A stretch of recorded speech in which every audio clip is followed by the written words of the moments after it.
ব্যক্তি যদি মনে মনে ধারণা করে পয়গম্বর মুহাম্মদ রাসূলুল্লাহ ১৫০০ বছর আগে সৌদি আরবের মক্কা নগরীতে জন্মগ্রহণ করেছিলেন, ৫৩ বছর মক্কা নগরীতে বসবাসের পরে চলে গিয়েছিলেন তিনি আল্লাহর হুকুম তামিল করে উত্তর দিকে একটি দেশ। দেশটির পূর্ব নাম ছিল ইয়াসরিব, পরবর্তী নামকরণ করা হয়েছে আল মদিনাতুল মুনাওয়ারা। এই মদিনায় ১০ বছর নবীজি ছিলেন। তার নবুয়তি জিন্দেগি থেকে নিয়ে জীবনের শেষ দিন পর্যন্ত যত কথা বলেছেন কথাগুলোকে হাদিস বলা হয়। তাই মুহাম্মদ জীবনে কোনদিন স্কুলে যায়নি, কলেজ চোখে দেখেনি, বিশ্ববিদ্যালয়ে চৌকাঠ পার হয়নি, খাতা কলম দিলে মোহাম্মদ নাম লিখতে পারত না, কোনো বই দিলে মোহাম্মদ পড়তে পারত না, মোহাম্মদ কোনো সাহিত্য রচনা করেনি, মোহাম্মদ কোনো কবিতা লেখেনি। অ্যাজ এ মোহাম্মদ মূর্খ মানুষ, মূর্খ লোকের কথা বর্তমান মডার্ন শিক্ষার যুগে জ্ঞানের যুগে চলবে না। শরীয়তের সমস্ত ফতোয়ার কিতাবের লেখকেরা একমত হয়ে বলেছেন ওই লোকটা মাথায় যদি শিকশিকে ৫৫০ টাকামের টুপি মাথায় দিয়ে থাকে, মুখে যদি রবীন্দ্রনাথ ঠাকুরের থেকেও বেশি দাড়ি থাকে, রবীন্দ্রনাথ ঠাকুরের মুখে দাড়ি আছে না নেই, তার থেকে যদি দাড়ি বেশি থাকে, আর একেবারে রবীন্দ্রনাথ ঠাকুরের মতো পায়ের গোছ পর্যন্ত লম্বা জামা থাকে, আমরা তবু একটু ছোট জামা গায়ে দিই, কারণ হাঁটাচলা করতে গেলে যাতে সুবিধা হয়। পায়ের গোছ পর্যন্ত লম্বা জামা হলে পায়ের ধাপ ফেলতে অসুবিধা হবে। মেয়েরা শাড়ি পরে, ওরাই বোঝে চলাফেরা করতে গেলে ধীরে সুস্থে হাঁটতে হবে, নয়তো সায়ায় কাপড়ে বাঁধবে, ঠিক কিনা? পায়জামা পরলে যত লম্বা ধাপ ফেলবেন অসুবিধা হবে না, প্যান্ট পরলে যত লম্বা ধাপ ফেলবেন অসুবিধা হবে না। কিন্তু যখন লুঙ্গি পরবেন লম্বা ধাপ ফেলতে গেলে চিন্তা করতে লুঙ্গির ভিতরে বহরটা কতটা, না তো পায়ে বাঁধবে না, বাঁধবে না, কি কথা বলে, বাঁধবে। আমার ভাইরা, বর্তমান মডার্ন যুগের কিছু উচ্চ শিক্ষিত মানুষ তারা বলতে চায় যে মোহাম্মদের কথা বর্তমান মডার্ন যুগে শিক্ষার যুগে চলবে না। মোহাম্মদ আজে বাজে মন্তব্য নিয়েছে, আজগবি কথা বলেছে, মোহাম্মদের কথার কোনো মাথা মুন্ড নাই। এমন কথা যদি কোনো মুসলমানের ঘরে শিক্ষিত ছেলে হওয়া সত্ত্বেও বলে, ওই লোকটার মুসলমান হিসাবে বিবেচিত থাকবে না। যত লম্বা জামা পায়ের গোছ পর্যন্ত পরিধান করেন, মাথায় শিকশিকে ৫৫০ দামের টুপি মাথায় দেন, রবীন্দ্রনাথ ঠাকুরের থেকেও দাড়ি যদি আরো বেশি থাকে, ওজনে যদি বেশি হয়, মুখ ভরা থাকে, লোকটা কিন্তু মুসলমান নয়। ফতোয়ার কিতাবে লেখকেরা বলেছেন লোকটি হলো কাফির। কি বললাম? লোকটি কাফির। কাফির শব্দটা হলো আরবি ভাষা, কাফের শব্দটা হলো আরবি ভাষা। একে আমরা বাংলায় বলি খোদাদ্রোহী, মানে স্রষ্টা হারা। আরবিতে আরো একটা কথা বলা হয় বেঈমান, যেটা আমরা অটোমেটিক মুখে প্রচার করি, বলি না ও বেঈমান, মানে ঈমান নেই যার, তারে বলা হয় বেঈমান। এ লোকটার ঈমান আর থাকবে না, লোকটি কাফের হিসাবে বিবেচিত হবে। আচ্ছা, আপনাদের কাছে দক্ষিণ কোদালিয়া তো নাকি উত্তর কোদালিয়া, উত্তর কোদালিয়ার ভাইদের কাছে জিজ্ঞাসাবাদ করি, এই বেঈমান বা খোদাদ্রোহী কাফের যারা হবে, পৃথিবীতে খোদাদ্রোহী কাফের হিসাবে কিছু মানুষের নাম আপনারা জানেন? কারবা নাম নমরুদ, কারবা নাম ফিরাউন, কারবা নাম হামান, কারবা নাম কারুন, কারবা নাম সাদ্দাদ, কারবা নাম বক্তে নাসার, কারবা নাম আবু জেহেল, কারবা নাম আবু লাহাব। আছে না? অল্প করে বলি, এরা হলো বেঈমান। আচ্ছা, এই বেঈমান যারা হবে, কাফের যারা হবে, এদের ঠিকানা কোথায় হবে? পরবর্তীতে জাহান্নাম। এখন আমি যদি বলি জাহান্নাম তাদের নসিবে জড়বে, ঠিকানা হবে, তার ডকুমেন্ট আপনারা দিতে পারবেন না। আমি একটু কোরআনের আয়াত দিয়ে ডকুমেন্ট দেই, শুনবেন? কারণ কোরআনের শুরুতে ইন্ট্রোডাকশন, সূচনা ভূমিকাতে আল্লাহ প্রথম শুরু করে দিয়েছেন যেটি, একটু না বললে আপনাদের মগজ সাফ হবে না, তাই বলতে বাধ্য হচ্ছে। কোরআনের শুরুতে আল্লাহ বলছেন আলিফ লাম মিম, আছে না? হরুফে মকতুয়াত, এর মানে কেবল আল্লাহই জানেন। পৃথিবীর মানুষ কত উচ্চ শিক্ষিত, কত জ্ঞানী, কিন্তু এই অক্ষর তিনটির মানে কিয়ামত পর্যন্ত পৃথিবীর মানুষ চেষ্টা করলেও কেউ দিতে পারবে? অক্ষর তিনটের মানে বলে দিতে পারবে?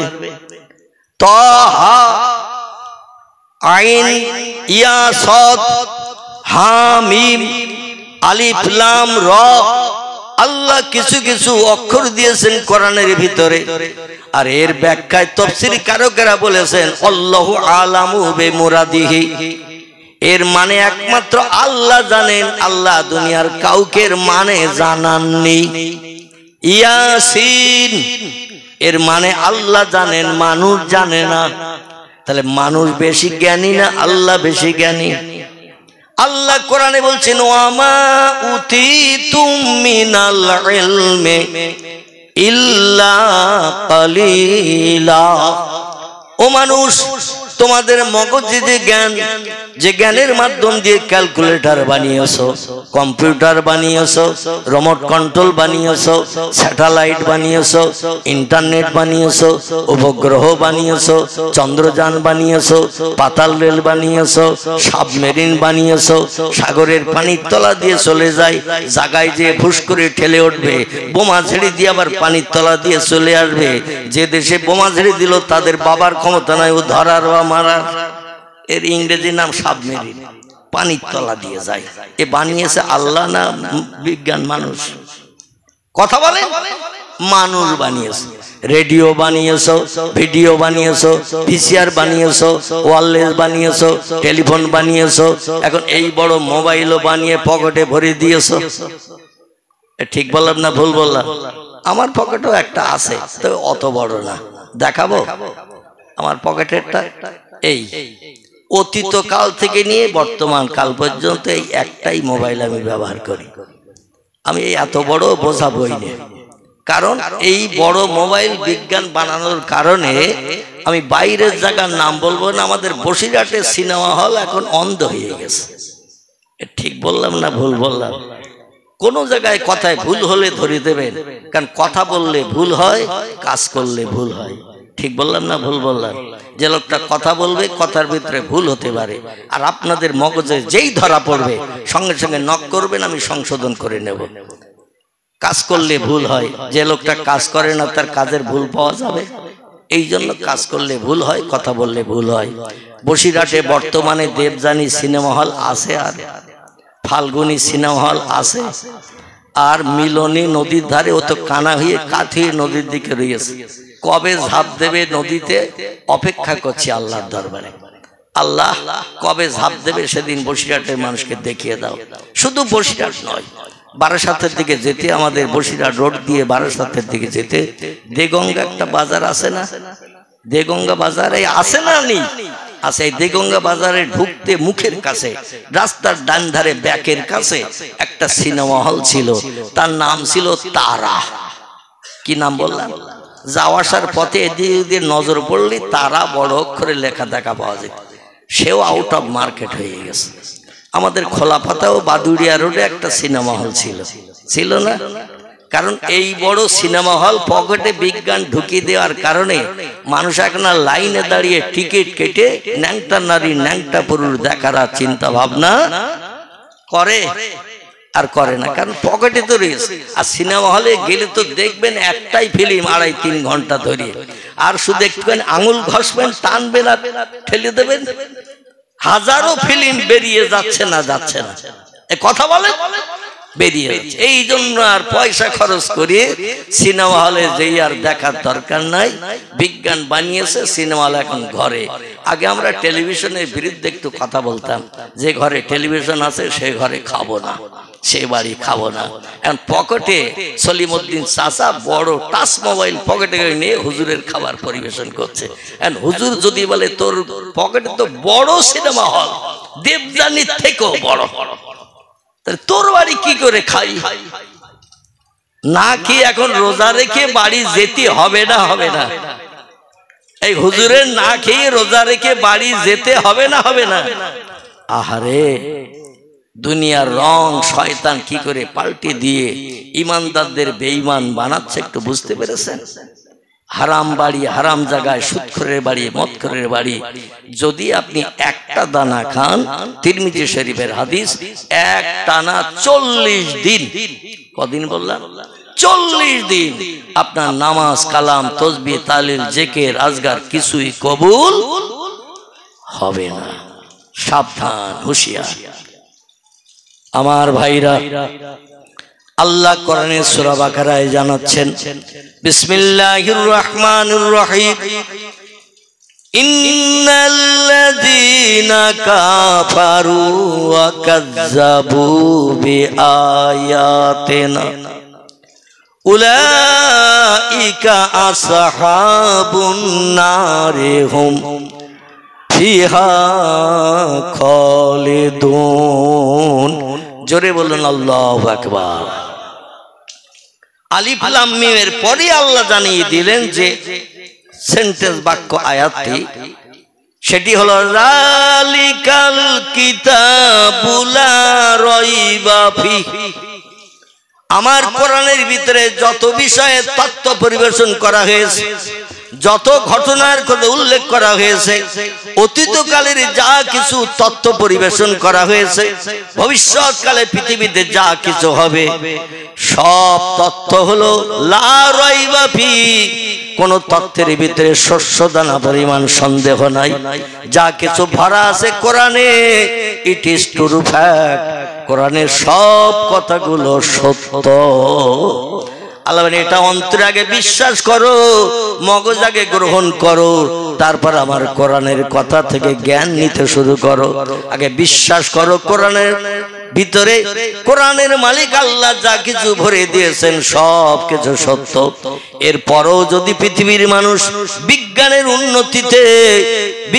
উন্নতিতে আত্মহারা হওয়ার কারণে যদি আল্লাহর কোরআন সম্পর্কে সন্দেহ পোষণ করে, মিথ্যা দোষারোপ করে, মিথ্যা কথা এমন করে বলতে চায়, আল্লাহ বলছেন ইন্নাল্লাযীনা কাফারু, আমাকে যারা স্রষ্টা বলে মান্যতা দিল না, প্রভু বলে স্বীকার করলো না, ওয়াকাযযাবু বিআয়াতিনা, আমার কোরআনের কথাগুলোকে মিথ্যা ভুল ধারণা করলো, উলাইকা আসহাবুন নার, এরা হবে জাহান্নামের ইন্ধন, এরা হবে জাহান্নামের কাঠ, ওহুম ফিহা খালিদুন, আর যুগ যুগ ধরে জাহান্নামের আগুনে দগ্ধ হবে। তাই মনে মনে ধারণা করো না আগুনে 2-5 ঘন্টা পড়ালে মরে যাব, মরার পরে যত ঘন্টা আল্লাহ জ্বালায় জ্বালাবে, মরার পরে তার আযাব কষ্ট কিছুই বুঝবো না। আল্লাহ বলছেন, শোনো, লা ইয়ামুতু ওয়া লা ইউকরাস ফিহা, জাহান্নাম এমন কোয়ালিটির করে আমি আল্লাহ বানিয়েছি, বান্দা যুগ যুগ ধরে দগ্ধ হবে, পুড়বে, কিন্তু মরণ কোনদিন হবে না। ওয়ালা ইখরিস ফিহা, আর কোন বন্দী এসে বলবে না এতদিন তোর খোঁজ পাইনি, তাই তোর সম্পর্কে কোনো চিন্তা করিনি, গতকাল তোর সন্ধান পেয়েছি, খোঁজ পেয়েছি জাহান্নামে আছিস, আজকের দরজায় এসে গেছি, তোরে বাইরে বার করে স্বস্তি দেব, আগুনে আর দগ্ধ হতে হবে না। এমন বন্ধু কি জাহান্নামীদের কেউ হবে? ইয়াউমা ইয়াফিরুল মারউ মিন আখিহি, আল্লাহ বলছেন যেদিন হাসরের মাঠে সব দেশের বান্দাদের একত্রিত করব, সেদিন বাপ ছেলের চিনবে না, ছেলে বাপের চিনবে না, মা মেয়ের চিনবে না, মেয়ে মায়ের চিনবে না, ভাই বোনের চিনবে না, বোন ভাইয়ের চিনবে না। ও সাহেবাতিহি ওয়া বানিহি, নিজের কন্যা সন্তান, নিজের পুত্র সন্তান পর্যন্ত বাপকে পরিচয় দেবে না, বাপও ছেলে বলে, মাও মেয়ে বলে পরিচয় দেবে না। সেদিন একমাত্র বান্দাদের উপকারের দায়িত্ব থাকবে, আমি কুদরতিওয়ালা স্রষ্টা, আমার নাম হলো আল্লাহ। কে হবে? আল্লাহ হবেন সেদিন বান্দাদের উপকারকারী, এছাড়া আর কেউ থাকবে না। আমার ভাইরা, এই জন্য আজকের বিশ্বনবী মুহাম্মদ রাসূলুল্লাহ সে আল্লাহর শক্তি ক্ষমতা সম্পর্কে মানুষের মগজে ঢুকিয়ে দিয়ে ইমানদার মুমিন কলেমাধারী মুসলমান বানানোর জন্য এখান থেকে 1450 বছর আগে মক্কা মুকাররমার কাবা ঘরের পার্শ্বস্থ পূর্ব দিকে একটি পাহাড়ের উঁচু ঢিবিতে সমতল একটি জায়গা, সেখানে মামিনার একটি কুড়ে ঘর ছিল। ঘরটি ছিল খেজুরের পাতার মাঝখানে ডাটা দিয়ে বেড়া দেওয়া। খেজুরের পাতার মাঝখানে দেখবেন মোটা ডাটা আছে না, দুই পাশে পাতাগুলো সব ডাটার সঙ্গে জোড়া, এই মাঝখানে ডাটা দিয়ে বেড়া দেওয়া। দরজা ছিল ঘরের দুটি, একটি দরজা হলো পশ্চিম দিকে কাবা শরীফের দিকে, আরেকটি দরজা উত্তর পূর্ব কর্নারে। একটাই মাত্র ঘর, ছোট্ট ঘর। এই ঘরের দরজা ছিল দুটি, একটি সদর দরজা ছিল পশ্চিম দিকে, একটি ছিল উত্তর পূর্ব কর্নার দিকে, পাহাড়ি এলাকার দিকে। কাজায় হাজাতের প্রয়োজনে, পেশাব পায়খানার প্রয়োজনে সামনের দিকে বেরিয়ে তো বসা যাবে না, তা পাহাড়কে সামনে আড়াল করে রেখে, আমাদের মতো টয়লেট বাথরুম তখন মানুষের ছিল না, যে কোনো জায়গায় ঝোপঝাড়ের ভিতরে পেশাব পায়খানা করত, পাহাড়ের গুহার ভিতরে করত, কেউ বা কাপড় টানি দিয়ে করত। এইরকম জায়গায় পেশাব পায়খানার জন্য একটা দরজা বানানো ছিল। এই দরজা খুব বেশি ব্যবহার করা হতো না, সামনের দরজাটাই ব্যবহার করা হতো। এখনো যদি মক্কা শরীফে আপনি যান, সেই দরজা দুটি এখনো দেখার সুযোগ পাবে।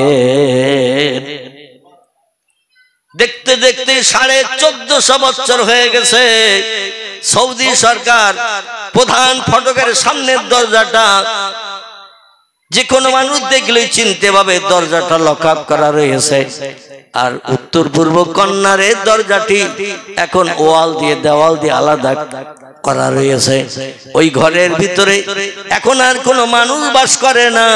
ঘরটার উপরে একটা বড় সাইনবোর্ড লাগানো আছে, তাতে লেখা আছে মাকাতেবুর রাসূল সাল্লাল্লাহু আলাইহি সাল্লাম, আরবি ভাষায় লেখা।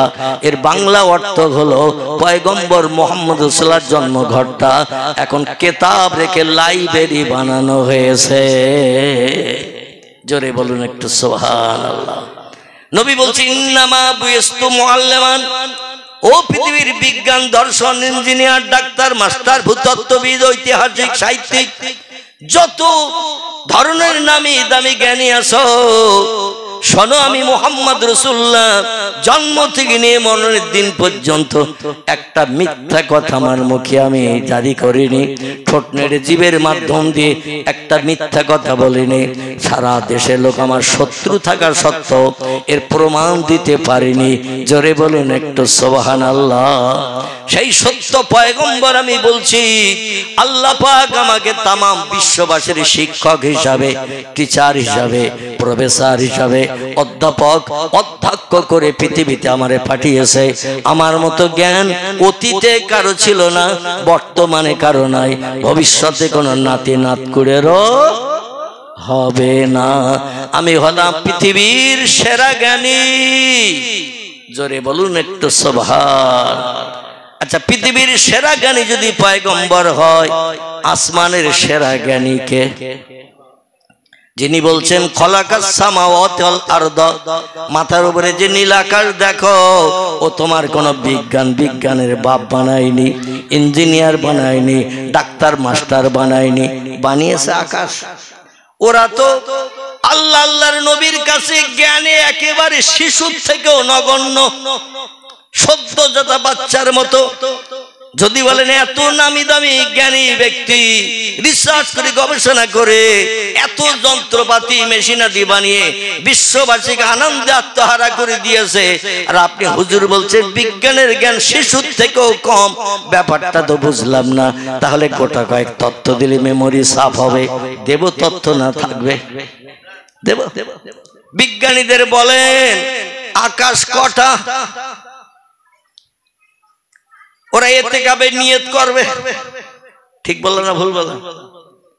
ওরা তত্ত্ব দিয়েছে ভূগোল বইতে, বহুদূর ফাঁকা, তাই নীল মতন দেখায়, আসলে আকাশ বলতে কিছুই নাই।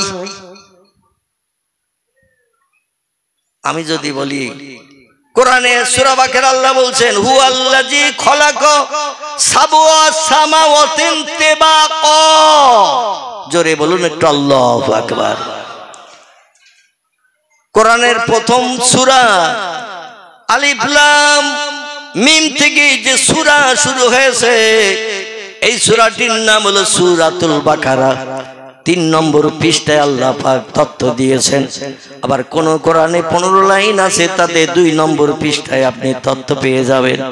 হুয়াল্লাযী খালাকা সাবওয়া সামাওয়াতিন তিবাকা, আমি সেই আল্লাহ, আমি বানিয়েছি আকাশ, আমি বানিয়েছি জমিন, আমি বানিয়েছি পাহাড়, আমি বানিয়েছি সাগর, আমি বানিয়েছি ঝোপঝাড় জঙ্গল। কথাটা ঠিক না ভুল? যদি বলেন ঠিক না, তাহলে আপনি বলুন বিজ্ঞানীরা কেরা বানিয়েছে? আফ্রিকার দেশের বিশ্ববিখ্যাত জঙ্গল, নাম তার আমাজন। কি নাম বললাম? আমাজন জঙ্গল, হাজার হাজার হাজার হাজার একর বিঘে জমি। এ জঙ্গল বিজ্ঞানের কোন বাপ বানিয়েছে? Rousseau, Plato, Hegel, Montesquieu, Kant, ভাওয়েল, জার্নাল, মিলি, Thomas Carlyle, William Moore, Edward Gibbon, Goethe, Isaac Newton, Galileo বানিয়েছে কে? সব বিজ্ঞান থ হবে না, হবে না। ওরা বলছে বহুদূর ফাঁকা, তাই নীল মতন দেখায়, আসলে আকাশ বলতে কিচ্ছু নাই। আল্লাহ বলে পাগলের দল, ও শিশুর দল, ক্ষুধা লাগলে শুধু কাঁদিস, বলতে পারিস না মা ক্ষুধা লেগেছে দুধ দাও, মা পিপাসা লেগেছে পানি দাও। সদ্যজাতা বাচ্চাকে কথাটা বলতে পারে না, ওরা শুধু কান্নার ভাষা জানায়। মা তখন বুঝতে পারে আমার বাচ্চার ক্ষুধা লেগেছে তাই কাঁদছে, পিপাসা লেগেছে তাই কাঁদছে। মা অনুভব করে দুধ কিংবা পানি দেয়। ঠিক না ভুল? আল্লাহ বলে সেই শিশুর থেকেও তোরা নিম্ন। শোন শোন শোন, একটাও আকাশ তোরা দেখতে পেলি না, আর আমি আল্লাহ স্তরে স্তরে মাঝে মাঝে ফাঁকা দিয়ে দিয়ে আকার বানিয়েছি এই কটি। সাবওয়া সামাওয়াতিন তিবাকান, সাবা শব্দের অর্থ হলো সাত, সামা শব্দের অর্থ হলো আকাশ, তেবাক শব্দের বাংলা অর্থ হলো স্তরে স্তরে, মাঝে মাঝে ফাঁকা দিয়ে দিয়ে আল্লাহ আকাশ বানিয়েছে 7টি। পৃথিবীর বিজ্ঞানীদের প্রশ্ন করে দ্বিতীয় আসমানটা দেখতে কেমন? আচ্ছা, এতে কবে নিয়ত ভাঙবে? কথা বলে, ওরা বলে এখনো 9 দিন বাকি, এই শুরু করেছি কাল, 9 দিন পরে এসো, বেঁচে থাকলে কথা বলবো কি পালিয়ে যাব, চিন্তা ভাবনা 9 দিন করব। যদি জিজ্ঞাসা করা হয় তৃতীয় আসমানের রং কি, চতুর্থ আসমানের কালার কি, আবার ওদের কাছে যদি প্রশ্ন করেন ও বিজ্ঞানের দল, ইঞ্জিনিয়ারের দল, ডাক্তারের দল, মাস্টারের দল, ভূতত্ত্ববিদের দল, ঐতিহাসিকের দল, সাহিত্যিকের দল, একটু বলো কোন আসমানে কোন কোন নবী আছে, একটু বলো, দেবে তো তথ্য? একটু কথা বলে না, ঘুমোচ্ছে। আমি শেষ রাত্রে এসে মরিছি, একটু আগে ভাগে হলে বোধহয় ঘুম তখন আর লাগতো না। আমার ভাইরা, আকাশ সম্পর্কে কোনো ধারণাই তাদের নাই। আল্লাহ বলছেন তোমাদের যে জ্ঞান নাই, সে জ্ঞান আমি আল্লাহ আমার আছে। আবার আমার জ্ঞান কেমন শোনো, ওমা উতিতুম মিনাল ইলমি ইল্লা কালিলা। ও মানুষ, রিসার্চ করে গবেষণা করে অনেক যন্ত্র মেশিন বানিয়েছ। আমাদের কলকাতা স্প্যানার ব্রিজ থেকে নিয়ে গঙ্গা নদীর তলা দিয়ে ট্রেন চালিয়ে হাওড়া স্টেশনের কাছে তুলে দিয়েছে। আগে নদী পার হতে গেলে লঞ্চ, স্টিমার, নৌকায় যেতে হতো। এখন আর গঙ্গা নদী পারে হাওড়া স্টেশনে যেতে গেলে আর নদী পার হতে হবে না, নৌকা ডিঙে লঞ্চ ছাড়তে হবে না। ট্রেন চাপলে এক মুহূর্তে আপনাকে হাওড়া স্টেশন দূরপাল্লা ট্রেন ধরানোর সুযোগ করে দেবে। বানিয়েছে কারা? কথা বলে, ওদের পক্ষে একটু বলি না তো শুধু একঘেয়েই হয়ে যাবে। ওরাই বানিয়েছে এই পাতাল রেল। ঠিক না ভুল? যারা বানালো আমার ভাইরা, তাদের কাছে একটু প্রশ্ন ছুড়ে দেন, ও বিজ্ঞানীরা সূর্য আছে কোথায়? কি আছে বললাম? সূর্য আছে কোথায়? আচ্ছা, এইদিকে বলতে গেলে তো আমার নবীর কথা বলা হবে না। কি হবে? এইদিকে বলতে গেলে তো এখন অনেক সময় লাগবে। মানে ওরা যে একেবারে নিম্ন জ্ঞান, যে জ্ঞানের নিচে আর জ্ঞান নাই, সেইটা একটু বোঝাতে চাচ্ছিলাম। কিন্তু আজকের ওই বিষয়ে আলোচনা করতে আমার নবীর বিষয়ে বলা হবে না। এ ঠিক বললাম না ভুল বললাম? মানে ওদিকে অটোমেটিক তো চলতে থাকবে। আহারে, আল্লাহ বলছেন, ও মানুষ শোনো, তোমাদের মগজে যে জ্ঞান, যে জ্ঞানের মাধ্যম দিয়ে এত কিছু বানিয়ে মানুষের উপকার করেছো, মানুষের মুখে হাসি ফুটিয়েছো, তোমাদের জ্ঞান কতটা তোমরা কি জানো? আমি আল্লাহ তোমাদের বানিয়েছি, খলাক কাসসামাওয়াতিল আরদ, আকাশ বানিয়েছি আমি, জমিন বানিয়েছি আমি, খলাকাল ইনসান, মানুষ বানিয়েছি আমি। অতএব মানুষের কেমন জ্ঞান দিলে তারা যন্ত্র মেশিন বানাতে পারবে, সে তথ্যটাও দিয়েছে আমি। তোমাদের জ্ঞান হলো, আমি আল্লাহ আমার জ্ঞানের কাছে সামান্যতম একটুখানি জ্ঞান আমার জ্ঞানের থেকে তোমাদের দিয়েছি। ইল্লা কালিলা, কালিলুন শব্দের বাংলা অর্থ হলো অল্প, অল্প অল্প। আল্লাহ বলছেন অল্প একটুখানি জ্ঞান তোমাদের দিয়েছে, সেই জ্ঞান ভাঙিয়ে চুরিয়ে তোমরা অনেক কিছু বানিয়েছো, আগামী তো বানাবে। আমি আল্লাহ হলাম অসীম জ্ঞান রাশির মালিক, আমার জ্ঞানের কোনো পরিসীমার শেষ নাই। আমরা যেটা দেখতে পাই না সেটা দেখতে পায় কে? জোরে বলতে হবে। আমরা যেটা দেখতে পাই না সেটা দেখতে পায় কে? আমরা যেটা শুনতে পাই না সবার আগে শুনতে পায় কে? আমরা যে কাজটা তাড়াতাড়ি করতে পারি না সে কাজটা সবার আগে করতে পারে কে? তিনি হলেন আল্লাহ সুবহানাহু ওয়া তাআলা। তিনি বলছেন, ইন্নামা আমরুহু ইজা আরাদা শাইয়ান আইয়াকুলা লাহু কুন ফায়াকুন। জোরে বলুন একটু আল্লাহু আকবার। কোরআনের আয়াত পড়ে তরজমা করছি, অসুবিধা হচ্ছে না তো?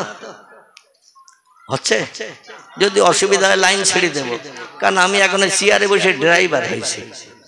আমি এখন গাড়ি যে রাস্তায় নিয়ে যাব আপনাদের যেতে হবে সেই রাস্তায়। আপনার যদি বলেন এই রাস্তা আমরা 3 দিন এসে ঘুরে গেছি, এই রাস্তা যাব না, তাহলে আমার আবার স্টার্টিং ঘুরিয়ে অন্য রাস্তায় চালাতে হবে। এখন কোরআনের আয়াত পড়ে তরজমা করছি, নবীজির জবানি হাদিস পড়ে অনুবাদ করছি, এতে অসুবিধা থাকার কথা নয়। কিন্তু যদি অসুবিধা সকলের হয় তাহলে আবার গাড়ি ঘুরিয়ে নিয়ে যেতে হবে। এখন ঘুরিয়ে দেব না থাকবে? আহারে, কোরআনের 22 পারা, কত পারা? কোরআনের 22 পারা, সূরাটির নাম সূরাতুল ইয়াসিন। নাম শুনেছেন? সূরাতুল ইয়াসিন। বিজ্ঞান যেখানে ফেল, দার্শনিক যেখানে ফেল, ইঞ্জিনিয়ার যেখানে ফেল, সাহিত্যিক যেখানে ফেল, ঐতিহাসিক যেখানে ফেল, দুনিয়ার সব যেখানে ফেল, আমার আল্লাহ সেখানে জয়ী। সেটি হলো এই আল্লাহ পাক কোরআনের 22 পারা সূরা ইয়াসিনের শেষ আয়াতের আগের আয়াত।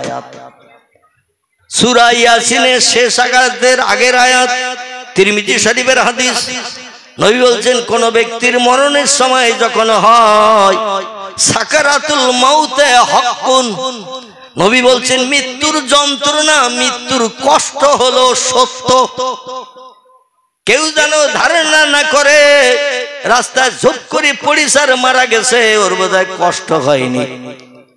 রাতের বেলা ঘরে শুয়েছিল, সকালবেলা থেকে চাচার নাই, রাতের বেলা ঘুমিয়ে পড়ি মারা গেছে, চাচার কষ্ট হয় নাই। নবী বলছেন সাকারাতুল মাউতে হাক্কুন, মৃত্যুর যন্ত্রণা হলো সত্য। আমি মুহাম্মদ পর্যন্ত আমাকেও মৃত্যুর যন্ত্রণা ছাড়েনি। যারে না বানালে আল্লাহ কিছুই বানাতেন না। হাদিসে কুদসির ভিতরে এসেছে, লাউলাকা লামা খলাকতুল আফলাক। আল্লাহ সরাসরি জিবরিল আমিন মারফত নয়, সরাসরি ইলহাম করে জানিয়েছেন পয়গম্বরকে। একে বলা হয়েছে হাদিসে কুদসি। সরাসরি আল্লাহ তার নবীর সঙ্গে কথাবার্তা, মাঝখানে কোনো মাধ্যম নেই। আর যত কথাবার্তা আল্লাহ বলেছেন জিবরিল আমিন মারফত পয়গম্বরকে জানিয়েছেন। একটা হাদিসের নাম হাদিসে মতলুব, আর একটা হাদিসের নাম হাদিসে গায়ের মতলুব। হাদিসে মতলুব তারে বলা হয় সরাসরি আল্লাহর কাছ থেকে নবীর কাছে এসেছে। হাদিসে গায়ের মতলুব তারে বলা হয় একজনের মাধ্যম দিয়ে নবীজিরে শোনানো হয়েছে। বোঝা যাচ্ছে তো নাকি আমার ভাইরা? এই হাদিসটি হাদিসে মতলুব, একে বলা হয়েছে আল্লাহর সঙ্গে সরাসরি পয়গম্বরের কথা। আল্লাহ বলেছেন লাউলাকা লামা খলাকতুল আফলাক, আমি আল্লাহ মুহাম্মদ রাসূলুল্লাহ তৈরি করার আগে কোনো সৃষ্টি বানাইনি, কিছুই বানাইনি। যা কিছু বানানোর চিন্তা ভাবনা করেছি আগে প্রথম আমার পয়গম্বর মুহাম্মদ রাসূলুল্লাহকে আমার আরশ কুরসিতে সেট করার পরে তার নূর থেকে কিঞ্চিত কিঞ্চিত নিয়ে সব সৃষ্টি আমি বানিয়েছি। আর একটু জোরে বলেন। সেই নবীজির জীবনে কোনো ভুল ত্রুটি অপরাধ পাপ আছে? এমনকি আমাদের এই মসজিদে খুতবা পড়ানো হয় না জুমার দিন? অধিকাংশ মসজিদে যে খুতবাটা পড়ানো হয় এই খুতবাটির নাম হলো খুতবায়ে ইবনে নাবাতা। কি নাম বললাম? যদি নাম মনে না থাকে কালকে যেয়ে দেখবেন প্রত্যেক মসজিদে এই খুতবাটা আছে। 60 খুতবা বলা হয়। কত খুতবা? 60 খুতবা। আচ্ছা ছোট্ট একটা প্রশ্ন করি, বছরে কটা খুতবা পড়া হয় এক বছরে? আল্লাহু আকবার, একজন ভাই সঠিক বলেছে। 60 খুতবা লেখা আছে, কিন্তু পড়া হয় প্রতি বছর 52টা। কটা বললাম? 52টা। 8টা মাসে 5টা করে খুতবা আছে। 8টা মাসে 5টা করে খুতবা আছে, আর 4টে মাসে 4টে করে আছে। এই জন্য খুতবা একটু বেশি লেখা হয়েছে। প্রতি মাসে 5টা করে খুতবা লেখা আছে, কিন্তু সব মাসে 5টা খুতবা হয় না। যেমন এ মাসে এই রবিউল আউয়াল মাসে 4টে খুতবা হয়ে মাস শেষ হয়ে যাবে, কিন্তু খুতবা ইবনে নাবাতার ভিতরে 5টা লেখা আছে। কারণ যে মাস শুরু হবে 1 তারিখ বা 2 তারিখে প্রথম জুমা পড়বে, দেখবেন 5টা খুতবা মাস শেষ হতে না হতে 5টা খুতবাই পড়তে হবে আমাদের। আর 5 তারিখ 6 তারিখে যদি প্রথম মাস শুরু হয় তাহলে কিন্তু 4টে খুতবাই মাস শেষ হয়ে যাবে। এই খুতবা ইবনে নাবাতা লিখেছেন কে বলতে পারবেন একটু? কেউ একটু কথা বলেন। ইনি হলেন কলকাতা আলিয়া মাদ্রাসার একজন বিশ্ববিখ্যাত প্রভাষক, আরবি প্রফেসর। নাম তার আল্লামা খলিলুর রহমান সাহেব। কি নাম বললাম? আল্লামা খলিলুর রহমান সাহেব বিখ্যাত আরবি প্রভাষক ছিলেন। অনর্গল বাংলা ভাষার মতো আরবিতে কথা বলতেন। এই খুতবাটা লিখেছেন তিনি। এই খুতবার ভিতরেও তথ্য এসেছে পয়গম্বর মুহাম্মদ রাসূলুল্লাহ সম্পর্কে। জোরে বলুন সুবহানাল্লাহ। তাতে লেখা হয়েছে লাউলাকা লামা খলাকতুল আফলাক, আল্লাহ সৃষ্টির পূর্বে কিছুই বানাননি যতক্ষণ না পর্যন্ত পয়গম্বর মুহাম্মদ রাসূলুল্লাহ নূরকে না বানিয়েছেন। জোরে বলুন সুবহানাল্লাহ। আমাদের দেশে একটা হাদিস প্রসিদ্ধ আছে, কিছু কিছু বর্ণনাকারীরা বলে ওটা জয়ীফ হাদিস, কম লোকের কাছ থেকে শোনা গেছে, গরীব জয়ীফ। সেটা হলো আউয়ালু মা খলাকাল্লাহু নূরি। এটা কিছু কিছু আলেমেরা বলেছেন হাদিসটা কম মর্যাদাবান, জয়ীফ। কিন্তু আমি আপনাদের কাছে বলবো ফুরফুরার একজন আল্লাহর ওলি, যাদের সঙ্গে আল্লাহর সম্পর্ক খুব গাঢ়তর ছিল, বন্ধুত্ব খুব গাঢ়তর ছিল, ইনি হলেন ফুরফুরা পীর সাহেব কেবলার ছোট সাহেবজাদা জুলফিকার আলী সিদ্দিকী আল কুরাইশি। নাম শুনেছেন? ছোট হুজুর আপনাদের দিকে এসেছে কোনোদিন? আপনাদের বাগুন্ডির দিকে থেকে মেজে হুজুর আসতো না খুব ঘন ঘন? আমি তো ছোটবেলায় শুনেছি মেজলা হুজুর কেবলা আবু জাফর সিদ্দিকী আল কুরাইশি। বাগুন্ডির মল্লিক আছে না, মল্লিক, ওদের ওখানে আসতো মেজ হুজুর কেবলা। কারণ আমার বয়স দেখতে দেখতে 65-র কোটা চলছে। কথা বললাম 65-র কোটা চলছে, ছোটবেলায় শুনেছি। তে ছোট হুজুর কেবলা চষিয়ে বেড়াতো আমাদের দিকে এলাকায়। ইনি ওয়াজে উঠেই এই হাদিসটা বলতেন, আউয়ালু মা খলাকাল্লাহু নূরি। হাদিসটির বাংলা অর্থ হলো আল্লাহ পাক সৃষ্টির প্রথম পয়গম্বর মুহাম্মদ রাসূলুল্লাহ নূরকে বানিয়েছিলেন। জোরে বলুন একটু সুবহানাল্লাহ। আচ্ছা, আল্লাহওয়ালা মানুষেরা কি কোনো ভুল টুল বলে বলে মনে হয়? আল্লাহওয়ালা মানুষেরা ভুল বলে না, কারণ আল্লাহওয়ালা মানুষেরা আল্লাহর সঙ্গে সম্পর্ক যাদের গাঢ়তর হয়। আমরা স্বপ্ন দেখি কোথায় মনের মানুষ আমরা তলায় দাঁড়িয়ে আছে, তাই আমরা স্বপ্ন দেখি মনের মানুষ কোথায় তেঁতুল তলায় অপেক্ষা করছে, তাই। আর আল্লাহওয়ালারা স্বপ্ন দেখে, আল্লাহওয়ালাদের স্বপ্ন, জোরে বলুন একটু সুবহানাল্লাহ। তাদের স্বপ্নটা আমাদের স্বপ্নটা আসমান জমিনের ডিফারেন্স। পয়গম্বর তিরমিজি শরীফের হাদিসে, নাসাই শরীফের হাদিসে পয়গম্বর জানাচ্ছেন, কোন ব্যক্তি যদি আমি মুহাম্মদ রাসূলুল্লাহ স্বপ্ন যোগে আমারে দর্শন করতে চায়, আমার ইন্তেকালের পরে পৃথিবীতে যারা জন্মগ্রহণ করেছে তারা যদি আমি শ্রেষ্ঠ নেতা রাহবার কামলিওয়ালা আমারে যদি দেখতে চায়, রাতের বেলা শয়নসজ্জায় শয়ন করার আগে, খুব ভালো করে মুখস্থ করে নেন, এটা খুব কষ্টের কাজ না। শয়নসজ্জায় শয়ন করার আগে মানে খাওয়া দাওয়া শেষ করে বিছানায় বিশ্রাম করতে যাব, ওই সময় একটু ওযু করে পবিত্রতা অবলম্বন করে নেবে। বিছানায় শুতে গেলে একটু ওযু করতে হবে। আচ্ছা, আমি যদি জিজ্ঞাসা করি উত্তর কোদালিয়ার মুসলমান ভাইরা খাওয়া দাওয়ার পরে যখন শুতে যান কজন হাত তোলেন একটু দেখি? ওযু করে শুতে যান কজন? একটাও হাত উঠবে? এমনি তো উঠতেছ না, আর আমি জোর করে বললেও উঠবে না, কারণ আমরা বিছানা সজ্জায় যখন শুতে যাই কমপক্ষে অন্তত 5 মিনিটে দুটো বিড়ি টেনে তারপরে শুই, কারণ পকেটে মাল থাকে, হাত দিলেই তো পাওয়া যাবে, আর দেশলাই ম্যাচও কাছে থাকে, শুধু একটু খস করে ধরনের অপেক্ষা। আচ্ছা, দুটো বিড়ি টেনে যদি রাতের বেলা শুই, এই লোকটার সঙ্গে নবী সাক্ষাৎ হবে বলে মনে হয় তো নাকি? বিড়ি খেলে গাল তো আতরের মতো গন্ধ হয় নাকি, হয় না? বিড়ি খেলে যে লোকটা বিড়ি খায় ও খোদার কসম বুঝতে পারবে না কিছু যে আমার গাল সুগন্ধ আতরের মতো না দুর্গন্ধ। ও বুঝতে গেলে আর একটা লোকের পাশে এসে দাঁড়াতে হবে যে বিড়ির ধারে পাশে যায় না। ওই লোকটা সামনে এসে দাঁড়িয়ে কথা বললে আর বিড়িখোর যখন তার কথার উত্তর দেবে, ও তার মুখ ঘুরিয়ে মাঝে মাঝে কানে শুনবে, মুখে দেখবে না, কারণ মুখের দিকে তাকিয়ে দেখতে গেলে ওই গন্ধ নাকে লাগবে। ও বিড়িখোরের গালের পচা দুর্গন্ধ কোনোদিন বিড়ি খায় না যে সে শুকতে পারবে না। আর সেই খোদার কসম, এই বিড়ি, গাঁজা, খৈনি, আফিন, তাড়ি, হিরোইন থেকে শুরু করে, আমি শুধু নাম শুনি বলে হিরোইন হিরোইন, কি যে জিনিসটা আল্লাহই জানে। বলে সব থেকে কড়া নেশা হলো হিরোইন। যারা এই নেশা শিখেছে ওদের আর কাছে অন্য কোনো জিনিস পছন্দ হবে না, আর সময় হলে ওরা পাগল হয়ে যায়, মাল কোথায় পাওয়া যায়। নাউজুবিল্লাহি মিন জালিক। কি সে জিনিসটা কেমন জিনিস খোদাই জানে। কোনোদিন যদি কারো হাতে দেখতে পাই তাও বলবো যে মালটা দেখিছে এইরাম এইরাম রং, এইরাম কালার। আমার ভাইরা, ওযু করে পবিত্রতা অবলম্বন করে বিছানা সজ্জায় যখন শয়ন করতে যাবেন, ডান কাঁধে কাত হয়ে শুয়ে পড়বেন বিছানায়। কোন কাঁধে? ডান কাঁধে কাত হয়ে বিছানায় শুয়ে পড়বেন। আর যত সময় ঘুম না আসবে পয়গম্বর বলছে আমার নামের দরুদ শরীফ পড়তে থাকবে। আল্লাহুম্মা সাল্লি আলা সাইয়্যিদিনা মুহাম্মাদিন নবিল উম্মিহি ওয়া আলা আলিহি ওয়া সাল্লিম। এই ছোট্ট দরুদ, লম্বা দরুদ পড়তে হবে না।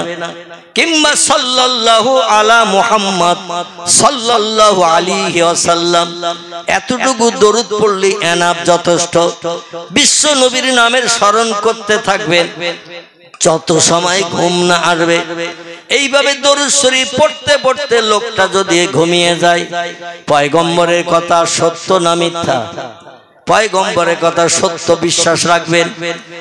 আল্লাহ নবী বলছেন একটানা 40টা দিন রাতের বেলা খাওয়ার পরে ওযু করে বিছানা সজ্জায় যখন বিশ্রাম করতে যাবে, ডান কাঁধে কাত হয়ে শুয়ে পড়ে ঘুম না আসা পর্যন্ত আমার মহব্বতে দরুদ শরীফ পাঠ করতে করতে যদি লোকটা ঘুমিয়ে যায়, আমি মুহাম্মদ রাসূল আমার গরজ পড়ে যায় ওই লোকটির সঙ্গে সাক্ষাৎ করতে যাওয়া।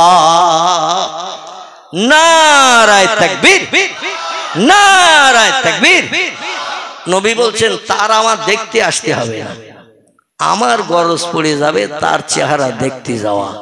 জোরে বলুন একটু সুবহানাল্লাহ। আচ্ছা, নবীর চেহারা দেখলে লোকটা জাহান্নামে যাবে তো বলে মনে হয়? কি বলে? রাসূল বলছেন মান রাআনি ফিল মানাম, যে লোকটি স্বপ্ন যোগে আমারে একটা বার দর্শন করলো, রাল হাক্কু, সে আমারে সত্য দর্শন করলো।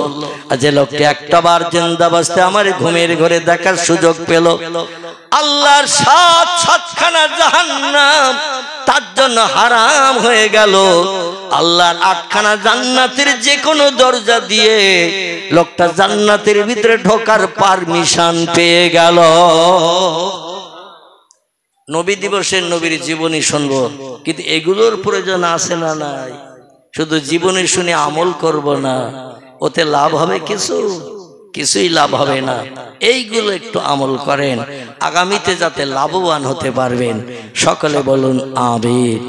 বিশ্ব নবী মুহাম্মদ রাসূলুল্লাহ বলছেন, কিয়ামত অবধি আমি মুহাম্মদ রাসূলুল্লাহ আমার উম্মতদের কল্যাণের জন্য, উপকারের জন্য হাসরের মাঠে 50,000 বছর লম্বা দিন সূর্যের রৌদ্রে হিসাব নিকাশের জন্য দাঁড়ানোর প্রয়োজন হবে না।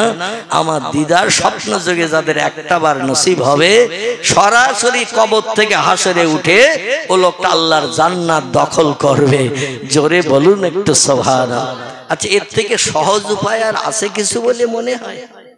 এর থেকে তো সহজ উপায় আর কিছু থাকার কথা নয়। নবীর দিদার করলে সূর্যের রৌদ্র পর্যন্ত তার মাথায় লাগবে না। হাসরের মাঠে সূর্যের রৌদ্র তার মাথায় লাগবে না। সে লোকটি জান্নাতি মানুষ হিসেবে বিবেচিত হবে। এখন আপনারা প্রশ্ন করতে পারেন, উত্তর কোদালের লোক, হুজুর লোকটা যদি মদ খায়, লোকটা যদি সুদের ব্যবসা করে, লোকটা যদি বিধবার দরজার কড়া নাড়া দেয় রাত 1টার সময়, লোকটা যদি কোনো ব্যক্তির প্রাণ নাশ করে তার বিবি বাচ্চারে বিধবা এতিম বানিয়ে দেয়, তার লোকটা জান্নাতে যাবে? কি ব্যভিচার করে, মদ খায়, সুদ খায়, মানুষ মার্ডার করে, গরিবের হক ফাঁকি দিয়ে খায়, পরের অর্থ আত্মসাৎ করে, ছিনতাই ডাকাতি গুন্ডামি করে, আছে না? সে লোকটা যদি এরম করে, সে লোকটা কি জান্নাতে যাবে? একটা প্রশ্ন আসতে পারে না? সেই খোদার কসম, যে লোকটি নবীর দিদার নসিব হবে, এ কোনদিন মদের ধারে পাশে যাবে না, সুদের ব্যবসা করবে না, নারীর জন্য লুণ্ঠন করবে না, সে কোনদিন কোন ব্যক্তির প্রাণ নাশ করে তার বিবি বাচ্চাকে বিধবা এতিম বানাবে না, কোন গরিবের হক ফাঁকি দিয়ে খাবে না। কাজার অন্তরে তৈরি হবে আল্লাহর ভয়, আল্লাহর ভয় তৈরি হবে। কোন কাজ করতে গেলে আগে চিন্তা করবে এই কাজটি ইসলাম শরীয়ত পছন্দ করে কিনা, ইসলাম শরীয়ত মতো কিনা, তখনই তার অন্তরে ভয় আসবে। আল্লাহ বলেন ওয়াত্তাকুল্লাহ, আমার ভয় যারা হৃদয়ে বেশি বেশি করে, এমনকি আমার দিদারও তাদের নসিব হয়। আমার ভয়, ওয়াত্তাকুল্লাহ, আমার ভয় একটু বেশি বেশি করো। আমার ভয় যারা বেশি বেশি করবে, কোনো খারাপ কাজ তারা করতে পারবে না। খারাপ কাজে তাদের বিবেক বাধা দেবে, বিবেক বাধা দেওয়ার কারণে খারাপ কাজের ধারে বাসে যেতে পারবে না। এই পৃথিবীতে আল্লাহর ভয় সব থেকে বেশি করে কারা? আপনাদের কাছে একটু জিজ্ঞাসাবাদ করি, কারা? চাষি, তাঁতি, কামার, কুমোর, সুতোর, ধোপা, নাপিত, ডাক্তার, কবিরাজ, হাকিম, জজ, উকিল, ব্যারিস্টার, মাস্টার, এমন করে দর্জি থেকে শুরু করে যত সম্প্রদায়ের মানুষ আছে, গাড়ি ড্রাইভার, কন্ট্রাক্টর, বিজ্ঞান, দর্শন, ইঞ্জিনিয়ার, সাহিত্যিক, ভূতত্ত্ববিদ, ঐতিহাসিক, যত সম্প্রদায়ের মানুষ পৃথিবীতে বাস করে, এই সমস্ত সম্প্রদায়ের ভিতরে আল্লাহরে ভয় সব থেকে বেশি করে কারা? আগে বলেছিলেন না একটা তথ্য? আল্লাহ কোরআনে বলছেন, আমার বাবার কথা নয়, নানি দাদির কথা বলতে আসি নাই। আল্লাহ কোরআনে বলছেন, এই পৃথিবীর মানুষ তোমরা শোনো, ইন্নামা ইয়াখশাল্লাহ মিন ইবাদিহিল ওলামা। জোরে বলুন একটু সুবহানাল্লাহ। আচ্ছা, আল্লাহর কথায় সন্দেহ কার কার আছে একটু হাত তোলেন তো। সন্দেহ থাকার কথা নয়। আল্লাহ বলছেন পৃথিবীতে চাষি তাঁতি কামার কুমোর সুতোর ধোপা নাপিত ডাক্তার কবিরাজ হাকিম জজ উকিল ব্যারিস্টার বিজ্ঞান দর্শন ইঞ্জিনিয়ার এমন করে যত সম্প্রদায়ের মানুষ আছে, সাহিত্যিক ঐতিহাসিক থেকে শুরু করে কোন দলের মানুষ কোন সম্প্রদায়ের মানুষ আমারে ভয় করে না।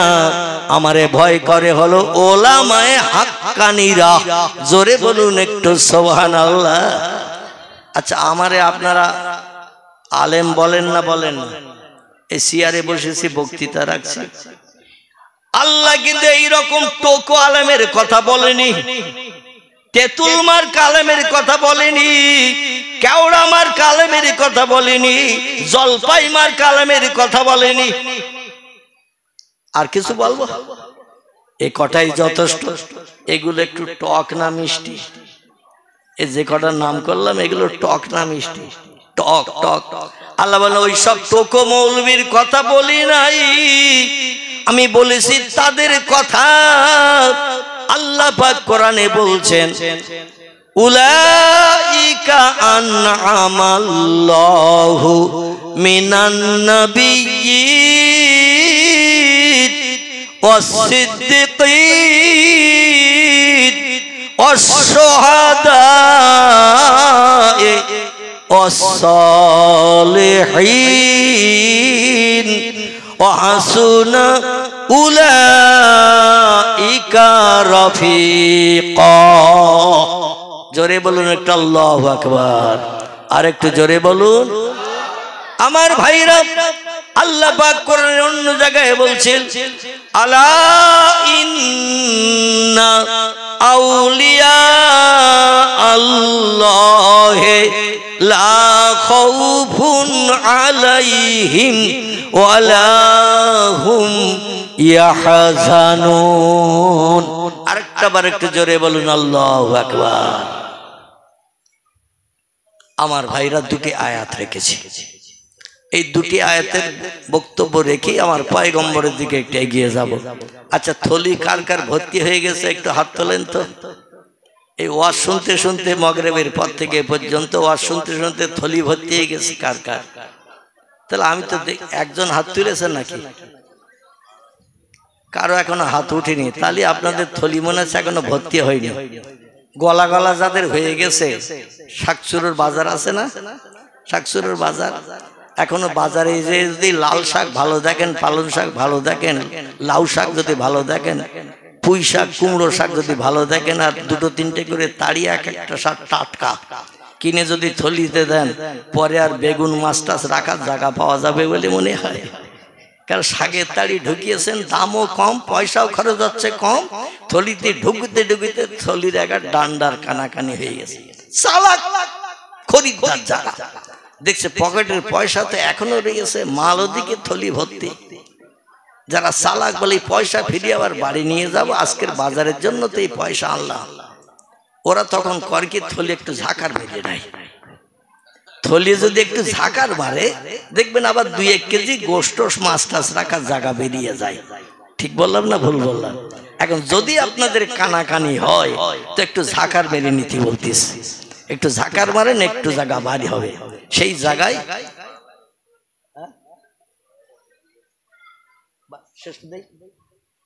নাকি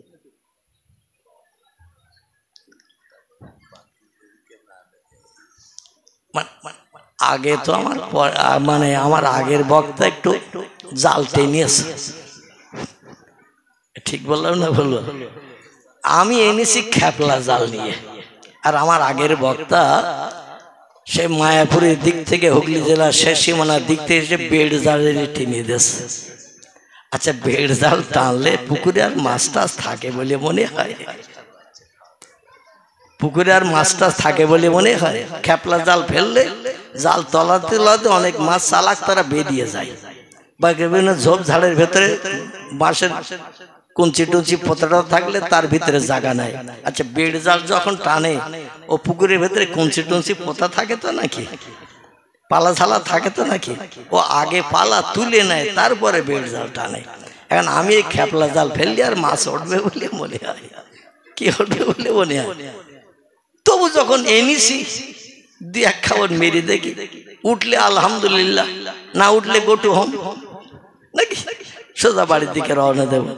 একটু মোহাব্বতে কলেমার যে কেরলা ইলাহা ইল্লাল্লাহ লা ইলাহা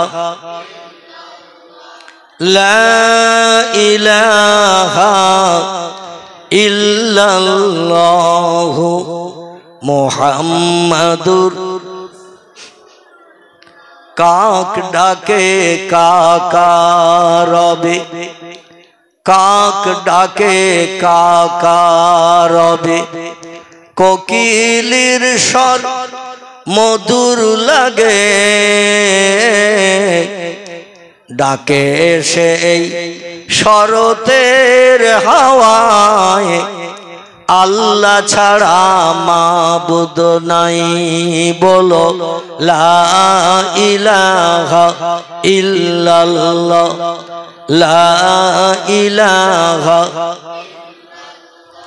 লা ইলাহা ইল্লাল্লাহ মুহাম্মাদুর রাসূলুল্লাহ। আয়াত দুটি খুব সংক্ষেপ, একবার মোরাল তত্ত্ব দিয়ে আমি আমার ভাই বিশেষ করে জনাব হাফেজ আব্দুল মালেক সাহেব, আমার খুব মহব্বতের মানুষ, তিনি আমাকে যে মন্তব্য করেছেন, যে কথাটা বলেছেন, সেদিকে আমি একটু এগিয়ে যাব। পৃথিবীতে আল্লাহকে সব থেকে ভয় করে দুটি দলের মানুষ, খুব সংক্ষেপ করে বলছি, মেমোরিতে জমা করে।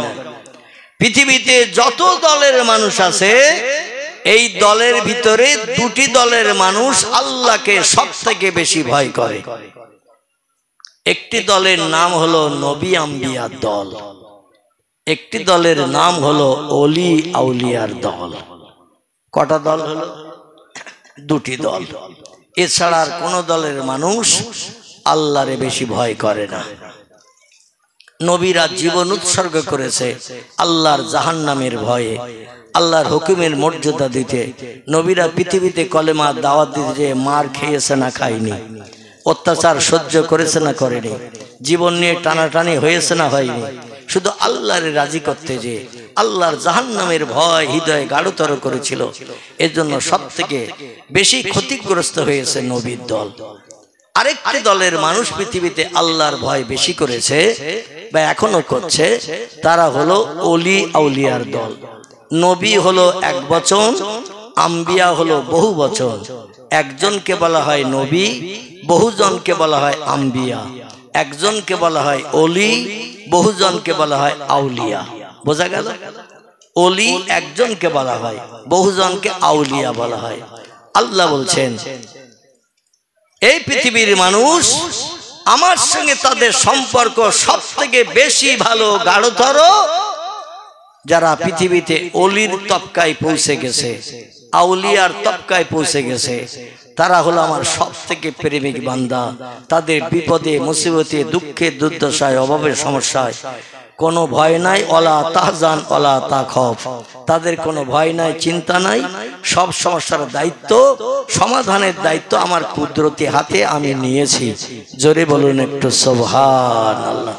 এই জন্য এই নবী রাসূলেরা কোনো পুলিশ মিলিটারি দারোগা ওসি সাহেবের কাছে যায় না, অলি আউলিয়ারাও কোনো পুলিশ মিলিটারির কাছে যায় না, ওসি সাহেবের কাছে, এসপির কাছে যায় না। আল্লাহই তাদের জন্য এনাফ, যথেষ্ট। জোরে বলুন সুবহানাল্লাহ। পয়গম্বর মুহাম্মদ রাসূলুল্লাহ কম বেশি 53 বছরের মতো জন্ম থেকে নিয়ে কিছুদিন বাদ 53 বছরের মতো মক্কা নগরীতে ঘাত প্রতিঘাতের মাঝখানে ছিলেন। তো তিনি আল্লাহ ছাড়া আর কার কাছে হাত পেতেছেন? আল্লাহ ছাড়া আর কারো কাছে হাত পাতেননি। তার সমস্যার সমাধান করিয়েছেন কে? আল্লাহ করিয়েছেন। যে ছেলেটা জন্মের আগে বাপ হারা, 6 বছর বয়সে মা হারা, 8 বছর 6 মাস 16 দিন বয়সে দাদা হারা, চাচারাও তারে খুব ভালো চোখে দেখতো না, এই রকম এক পরিস্থিতিতে উট ভাড়া দুম্বা চড়িয়ে মাঠে রাখালগিরি করে আস্তে আস্তে মানুষ হয়েছে। আল্লাহ তারে মদিনার দেশে পাঠিয়ে সারা মুসলিম জাহানের বাদশা বানিয়েছেন। কে বানিয়েছেন? যার জায়গা নাই, জমি নাই, ঘর নাই, বাড়ি নাই, ব্যাংক ব্যালেন্স নাই, ব্যবসা নাই, খেজুর বাগান নাই, কিচ্ছু নাই, সেই লোকটা কি বাদশা হতে পারে?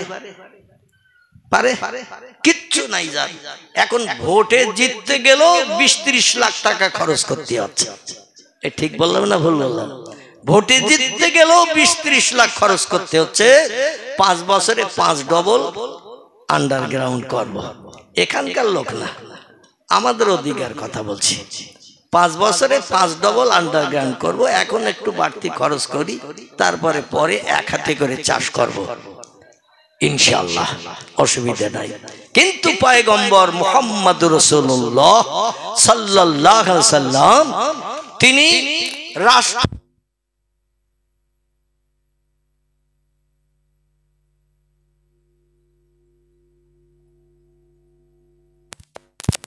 জাহানের বাদশার মর্যাদা পেয়ে আল্লাহ নজির দেখালেন, আমি যদি কারো সহায় হয়ে যাই, কারো সাহায্যের প্রয়োজন আর তার নাই। এই জন্য আমি আপনাদের কাছে বলবো, পয়গম্বরের মর্যাদায় পৃথিবীতে দুনিয়ার সব নবীর থেকে বেশি না কম? কোরআনে আল্লাহ বলছেন একটা আয়াত, এবার বলি, খুব সংক্ষেপ করে শেষ করব। যে আয়াতটা আমি বক্তৃতার প্রারম্ভে আপনাদের কাছে পাঠ করেছিলাম, সে আয়াতটা হলো হুয়াল্লাযী আনশাআকুম মিন নাফসিন ওয়াহিদাতিন ফামুস্তাকাররু ওয়া মুস্তাদা। জোরে বলুন আল্লাহু আকবার। আল্লাহ বলছেন, আমি সেই আল্লাহ, আমি সেই প্রভু, যে প্রভু একটা মানুষের দ্বারা তাম পৃথিবীতে কোটি কোটি মানুষ বানিয়েছে। এটা হলো কোরআনের আয়াত। সুতরাং কিছুদিন এই পৃথিবীতে তোমাদের অবস্থান, অতঃপর এই পৃথিবী থেকে তোমাদের প্রস্থান। মুস্তাকাররু ও মুস্তাদা, কিছুদিনের জন্য এই পৃথিবীতে তোমাদের অবস্থান, তারপরে এই পৃথিবী থেকে তোমাদের প্রস্থান। না সারা জীবন থাকবো দুনিয়ায়? চলে যেতে হবে না? হবে না? প্রস্থানের জায়গাটার নাম কি? প্রস্থান করতে হবে বাঁশতলার কবরে, ঠিক কি না? এবং যতদিন ইজাতুলিয়ে শামসে মাগরিবিহা, যতদিন পশ্চিম দিকে সূর্য না উঠবে ততদিন কবর জেলখানা থেকে কারো ডাকা হবে না, ওই কবরেই থেকে যেতে হবে। কবে সূর্য উঠবে বিজ্ঞানীদের যদি জিজ্ঞাসা করো, তোমরা জ্ঞানের সাগরে ডুব দিয়ে জ্ঞান অর্জন করে আজ পৃথিবীতে মাথা উঁচু করে দাঁড়িয়েছো, কবে কোন সালের কোন তারিখে দুনিয়া ধ্বংস হবে একটু বলো। ওরা মাঝে মাঝে 2012 সালে একটা তত্ত্ব দিয়েছিল, পৃথিবী ধ্বংস হবে অমুক তারিখে। আচ্ছা, হইয়েছে? পয়গম্বর মুহাম্মদ রাসূলুল্লাহ 1500 বছর আগে একটা তত্ত্ব দিয়েছেন। যিনি স্কুলে যায়নি, খাতা দিলে নাম লিখতো না, বই দিলে পড়তে পারত না, তিনি বলেছেন দুনিয়া ধ্বংস হবে, যা তাকুমুস সাআত, পৃথিবী একদিন ধ্বংস হবে, চিরস্থায়ী পৃথিবী থাকবে না। তবে সেদিনটা হবে আরবি নববর্ষ, ইংরেজি বছরের নাম করেনি, ইংরেজি মাসের নাম করেনি, বাংলা বছরের নাম করেনি, বাংলা মাসের নাম করেনি, নবী আরবি বছর আরবি মাসের নাম করেছেন। জোরে বলেন সুবহানাল্লাহ। আগামী যদি দীর্ঘজীবী হন, বেঁচে থাকার সুযোগ পান, দেখে নেবেন নবীর কথা বাস্তবে সত্য হয় কি মিথ্যা হয়। বিজ্ঞানীদের জিজ্ঞাসা করলে তথ্য দিতে পারেনি এবং পারবে না, মাঝে মাঝে ভুয়া তথ্য দেয়, সেদিন দিনটা চলে খুব ভালো, ঝড়ও হয় না, পানিও হয় না, কিচ্ছু হয় না, সে দিনটা ভালো চলে যায়, মানে কোনো নমুনাই পাই না। আর পয়গম্বর জানিয়ে দিয়েছেন আরবি নববর্ষ প্রথম মাস, মাসটির নাম হলো মুহররম। এই মুহররমের 10 তারিখ হবে, সেদিন 12 জুমার দিন, শুক্রবার হবে। পৃথিবী আল্লাহ বানিয়েছিলেন, প্রথম পৃথিবী বানিয়েছিলেন জুমার দিন। আবার এই জুমার দিন আল্লাহ দুনিয়া শেষ করবেন, সেদিন হবে শুক্রবার, মুহররমের 10 তারিখ। আরবি প্রভাষক ঐতিহাসিকেরা ইসলামী জ্ঞান যাদের আছে মাঝে মাঝে এরই ভিতরে মুহররমের 10 তারিখ শুক্রবার হয়ে গেছে, গেছে না যায়নি? মুহররমের 10 তারিখ অনেক বছরে শুক্রবার হয়েছে। আর বিজ্ঞানীরা চিন্তা ভাবনা করে কাল সকালে কি হবে তার ঠিক নাই। আর আমরা চিন্তা করি শাকসুরে বাজার যাবো, খাসির গোজা 1.5 কেজি কিনে আনবো, ইলিশ মাছ বাংলাদেশের পর্দার ইলিশ অন্তত 2 কেজি আনবো, ভালো মন্দ আনবো, বাগদা চিংড়ি আনবো, 3টে নারকেল আনবো, কিনে খেয়ে কলিজা ভর্তি করে ফসফস করে গোপ্র সাপের মতো ঘুমাবো। কিন্তু আরবি জ্ঞান যাদের আছে আগের দিন রাত্রি তারা সারা রাত ঘুমোয় না, কাল সকালে সেই শুক্রবার মুহররমের 10 তারিখ হচ্ছে, আল্লাহ সকালবেলা আবার পশ্চিম দিকে সূর্য উঠোয় কিনা। যদি সূর্য পশ্চিম দিকে ওঠে দুনিয়া এরকম থাকবে তো বলে মনে হয়? এজা তুলিয়ে শামসে মাগরিবে হা, যেদিন পশ্চিম দিকে সূর্য উঠবে সেদিন 9টা ধানের চাল কটা গুনে নেওয়ার সময়ও কোনো সলিমউদ্দিনের হবে না। এখন যদি জিজ্ঞাসা করি 9টা ধানের চাল কটা, বলতে অসুবিধা হবে আপনাদের? ক সেকেন্ড লাগবে? 1 সেকেন্ডে বলা যাবে কিনা 9টা ধানের চাল 9টা? তাই 9টা বলতে 1 সেকেন্ডের বেশি সময় লাগবে? খোদার কসম, যেদিন সূর্য পশ্চিম দিকে উঠবে 9টা ধানের চাল যে 9টা, এই কথা কারো মুখ দিয়ে জারি হবে না। সেদিন চাচা আপন পরাণ একটু বলে, এইটা হবে সেদিন। পয়গম্বর জানিয়ে দিয়েছেন আমার জ্ঞান সকলের থেকে বেশি, তথ্যটা অ্যাডভান্স 1450 বছর আগে দিলাম। ভবিষ্যতে দুনিয়া ধ্বংস হবে যেদিন মুহররমের 10 তারিখ হবে, বারে জুমাবার হবে, লিপিবদ্ধ করে রাখার রেখেছে ঐতিহাসিকেরা, মুহাদ্দিসেরা লিখে রেখেছেন।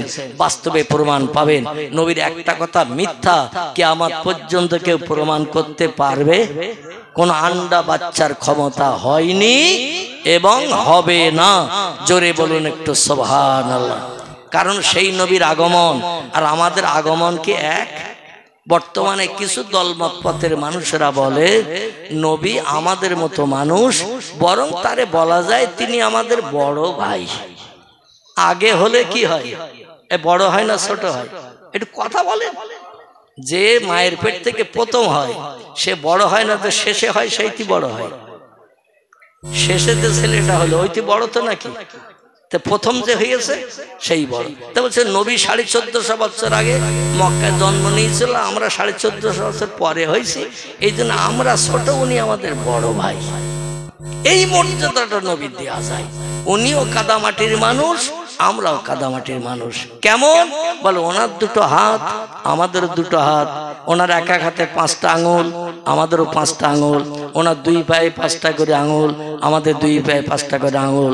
ওনার 2 পাটিতে 32খানা দাঁত, আমাদেরও 2 পাটিতে 32খানা দাঁত। ওনার 2টো চোখ কপালের নিচে, নাকের 2 পাশে, আমাদেরও 2টো চোখ। ওনার একটা নাক, 2টো ছিদ্র, আমাদের একটা নাক, 2টো ছিদ্র। ওনার গায়ে গোশত, চামড়া, মাংস, রক্ত আছে, আমাদেরও তাই আছে। তাই নবীরে আমরা আমাদের বড় ভাই জানি। উনি কাদামাটির মানুষ, আমরা কাদামাটির মানুষ। আবার ওরা তথ্য দেয় কোরআনের আয়াত দিয়ে। কি দিয়ে? একটুখানি বলে নেই। ওনারা তথ্য দেয় কোরআন আয়াত দিয়ে, ইন্নামা আনা বাশারুম মিসলুকুম। আল্লাহ কোরআনে জানিয়েছেন হাবিব তামাম বিশ্ববাসীকে আপনি জানিয়ে দেন, আপনার জমানার মানুষকে জানিয়ে দিন, ইন্নামা নিশ্চয় আমি মুহাম্মদ আনা বাশারুম মিসলুকুম, তোমরা যেমন কাদামাটির মানুষ আমিও তেমন বাসার কাদামাটির মানুষ। তোমাদের দেখতে যেমন আমারও দেখতে তেমন। তোমাদের মাথায় কালো চুল আমারও মাথায় কালো চুল। তোমাদের 2টো কান আমারও 2টো কান। তোমাদের দেহের ভিতরে যা পার্সা দিয়ে আছে আমি মুহাম্মদুর আমার তাই আছে। এই আয়াতটার উদ্ধৃতি দিয়ে বলে আমরা কাদামাটির মানুষ, নবীও কাদামাটির মানুষ। আমরা মরে গেলে কবরে 2-5 বছর পরে পচে গলে যাই, মুহাম্মদও কবরে পচে গলে গেছে। এইখানে আমাদের সমস্যা। আমরা কি নবীজিকে কবরে পচে গলে গেছে বলে মনে হয়? মনে হয়?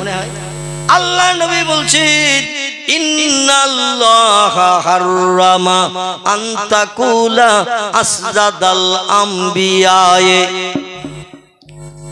আল্লাহ নবী বলছেন ইন্নাল্লাহ, নিশ্চয়ই আল্লাহ পাক, হাররামা, তিনি হারাম সাব্যস্ত করেছেন, নিষেধ করেছেন, বারণ করে দিয়েছেন, আন্তাকুলা, ভক্ষণ করতে, খেতে, আলাল আরদ, দুনিয়ার মাটিকে, আসজাদাল আম্বিয়া, নবী রাসূল ওলিয়া উলিয়া যারা মারা যাবে এদের লাশ আল্লাহ মাটিকে খেতে নিষেধ করে দিয়েছে। আমাদের লাশ মাটি খেলে খেতে পারে, সন্দেহ নাই, পচে গলে যে আমরা পোকার খোরাক হতে পারি, কিন্তু পয়গম্বররা কি পোকার খোরাক হবে? রাসূল এরপরও বলছেন ফানাবি আল্লাহে হাইয়ুন ইয়ারজাকু, আল্লাহ নবীরা কবরে জিন্দা অবস্থায় থাকে, ওয়ারজাকু, এবং খোদা প্রদত্ত ফেরেশতা কর্তৃক জান্নাতি রুজি প্রতিদিন পেয়ে থাকে। আচ্ছা, পচে গলে যে লোকটা কবরে, ওর জন্য আবার খাবারের কি দরকার? কি খাবার লাগবে নাকি? তার পচে গলে গেছে। নবী বলছেন পয়গম্বরেরা কবরে জিন্দা থাকে, জিন্দা অবস্থায় থাকে, এবং জান্নাতি রুজি আল্লাহর তরফ থেকে তাদের জন্য পরিবেশন হয়। তাহলে এখানে আমরা বুঝলাম এই জন্য আল্লাহ পাক পয়গম্বরকে বলছেন আপনারা দেখে যেন কোনো মানুষ ভয় না করে, নেকড়ে বাঘ মনে না করে, হিংস্র সিংহ মনে না করে, জঙ্গলের হিংস্র পশু মনে না করে, ভাল্লুক মনে না করে। আপনি বলে দিন তোমরা যেমন মানুষ, আমি মুহাম্মদও দেখতে তেমন মানুষ। এইটা আল্লাহ বোঝানোর জন্য, জনগণের অন্তরে ভয় সৃষ্টি না হওয়ার জন্য আল্লাহ বলছেন বলি দিন তোমরা যেমন মানুষ আমিও তেমন মানুষ। কিন্তু অবিকল কি নবী আমাদের মতো মানুষ ছিলেন? টপ করে গোটা দু চার তথ্য দিয়ে, বেশি দেব না, দিয়ে শেষ করব। নবী যদি আমাদের মতো মানুষ হবেন তাহলে এবার আমার কথা একটু উত্তর দেবেন। আমাদের জন্মের সময় যখন পৃথিবীতে মেয়েদের পেন হয়, যন্ত্রণা হয়, প্রসব বেদনা হয়, পাড়ার ধাত্রী যারা মেয়ে প্রসব করায় তাদের ডাকা হয় না, ঢাকা হয় না। আল্লাহর পয়গম্বর মামিনার উদর থেকে যখন জন্ম নেবেন মক্কার কটা নারী ডাকা হয়েছিল বলেন? আমার আগের বক্তা আপনাদের কাছে বলি গিয়েছে না, আল্লাহ পাক জান্নাত থেকে 4 জন, মতান্তরে 3 জন, কোন বর্ণনাকারীর মতে 2 জন। যেমন আল্লামা রুহুল আমিন রাহমাতুল্লাহ আলাইহি একটি কিতাব লিখেছেন, কিতাবটির নাম হলো মিলাদে মুস্তাফা। কি নাম? মিলাদে মুস্তাফা। হুজুর এই কিতাবে লিখেছেন মিলাদ মানে হলো জন্ম, নবীর জন্ম, মুস্তাফা আমাদের পয়গম্বরের নাম। তো মিলাদে মুস্তাফা নামক আল্লামা রুহুল আমিনের লেখা কিতাব, তাতে হুজুর লিখেছেন 2 জন নারীর কথা ধাত্রী হিসাবে জান্নাত থেকে এসেছিল। একজনের নাম আসিয়া, ফেরাউনের বিবি, আর একজনের নাম ঈসা নবীর মা, নাম হলো তার মরিয়ম। অন্য বর্ণনাকারীদের মতে হযরতে সবুরে এসেছেন, কোন বর্ণনাকারীর মতে ইব্রাহিম নবীর বিবি হাজারা এসেছেন। এরা বিশ্ব নবীকে জন্মগ্রহণের জন্য এসেছেন। কারণটা হলো এই, আল্লাহ নবীর আম্মা জানের গুপ্তাঙ্গ নাউজুবিল্লাহ পৃথিবীর কোন নারীরা যাতে দেখার সুযোগ না পায়, এজন্য আল্লাহ জান্নাতি নারী পাঠিয়েছেন, যাতে তোমরা দেখলে আপত্তি নাই, দুনিয়ার কোন মানুষের সঙ্গে গল্প করবে না, কারণ তোমরা জান্নাতি হয়ে গেছো, জান্নাত থেকে চলে যাও, কাজ মিটিয়ে চলে এসো। আবার তাদের ট্রেনিং প্রাপ্ত করে নার্স করে পাঠানো হয়েছে, যাতে তাড়াতাড়ি নবীর জন্মটা করিয়ে দিয়ে ওরা আগমন করতে পারে জান্নাতে। জোরে বলুন একটু সুবহানাল্লাহ। এই জন্য পয়গম্বর মুহাম্মদ রাসূলুল্লাহ আম্মা জান সন্ধ্যার প্রাককাল থেকে নিয়ে, সন্ধ্যার পর থেকে নিয়ে ফজরের সময় পর্যন্ত লম্বা টাইম প্রসব বেদনায় কাতরাচ্ছিলেন। আমাদের মেয়েরা 2-4 ঘন্টা প্রসব বেদনায় কষ্ট পেলে পাড়ার মেয়েরা যদি দায়িত্ব পালন করতে অক্ষম হয়, বলে হসপিটালে নিয়ে যাও, আমার পক্ষে আর সম্ভব না। আচ্ছা, ওই যুগে মক্কা মুকাররমায় কোন হসপিটাল ছিল? ঐতিহাসিকের ইতিহাসে কোনো নামটাম হসপিটালে লিখেছে বলে মনে হয় না। শুধু তাই নয়, পয়গম্বর আম্মা জান যে প্রসব বেদনায় কষ্ট পাচ্ছেন রাতের বেলা সন্ধ্যার পর থেকে নিয়ে ফজর পর্যন্ত, আবু জেহেলের বিবি জানে না, আবু লাহাবের বিবি জানে না, উমাইয়া বিন খালফের বিবি জানে না, হারিসের বিবি জানে না, মুকাব্বিবের বিবি জানে না, হামজার বিবি জানে না, আব্বাসের বিবি জানে না, আবু তালেবের বিবি জানে না। একই জায়গায় পাশাপাশি ঘর, কেউ জানে না, খবর রাখে না। আর মেয়েরা কষ্ট পাচ্ছে প্রসব বেদনার কারণে। পাড়ার মেয়েরা খবর না জানলে কি কোনো ধাত্রী পাঠাবে? আল্লাহ বলেন যার কেউ নাই তার আছে কে? একটু জোরে বলেন, তার আছে আল্লাহ। আল্লাহ বলেন যারে না বানালে কিছুই বানাতাম না, আমার সেই মোহাম্মদ আর জন্ম নেবে আর আমি না কষ্ট পাবে, আমি আল্লাহ তো পছন্দ করি না। কিন্তু একটা অঘটন ঘটে গেছে এর ভিতরে। অঘটনটা হলো রাত আর দিনের অঘটন। রাত দেখে বলে আল্লাহ আমার বেলা তোমার পয়গম্বরে দুনিয়ায় পাঠাও, হাসরের মাঠে আমি মর্যাদা পাবো। যারে না বানালে কিছুই বানাতেন না, সে আমি রাতের বেলা জন্ম নিয়েছে পৃথিবীতে, আমার সম্মান বাড়বে, মর্যাদা বাড়বে। দিন বলে আল্লাহ আমি দিনের আলো দেই, মানুষ কাজকর্ম করে, ব্যবসা বাণিজ্য করে, চাষবাস করতে পারে, ফসল উৎপন্ন করতে পারে। আর আমার দিনের বেলা পয়গম্বর আসবে না, হাসরে তো আমি কোটি কোটি মানুষের কাছে মুখ দেখাতে পারবো না। আল্লাহ আমার দিনের বেলা পয়গম্বরের পাঠাও। রাত দাবি করেছে আমার বেলা, দিন বলেছে আমার বেলা পাঠাও। আমরা হলে সমস্যার সমাধান কি করতে পারতাম? দুজন দুই রকম দাবি। দিন বলছে আমার বেলা নবী আসুক, রাত বলছে আমার বেলা আসুক। আমরা যে সমস্যার সমাধান করতে পারি না, এ সমস্যার সমাধান করতে পারেন কে? আল্লাহ পাক বলেন আলিমুল গায়ব, আল্লাহু আলিমুন বিযাতিস সুদূর। আল্লাহ হলেন অসীম জ্ঞান রাশির মালিক, অন্তরের বান্দার গোপন খবরও যিনি জানেন। তিনি বললেন দুইজন দাবি করেছো, কাউরি খুশি করব, কাউরিও খুশি করব।